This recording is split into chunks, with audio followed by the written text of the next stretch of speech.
Why is ship's speed measured in knots? Today, the speed of a ship is measured in knots. The knot is the abbreviated term for 1 nautical mile, 6076.12 feet per hour. It is slightly longer than the statute mile, 5,280 feet. It is equal to 1,852 meters. Do you know how this unit for the speed of the ships was developed? The sailors in the older times didn't possess any proper device to measure the speed of their ships. However, they used a log of wood for this purpose.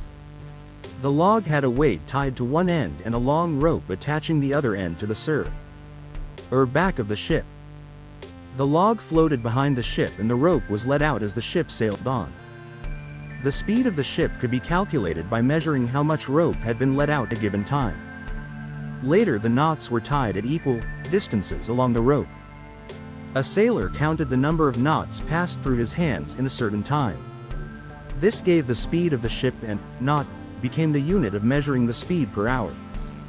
Logs are still used to gauge the speed of the ship. But today these are special metal rods with flat blades around them. As the ship sails through water, the metal rod rotates and twists the rope. The spinning rope works as a device back on the ship that shows the actual speed.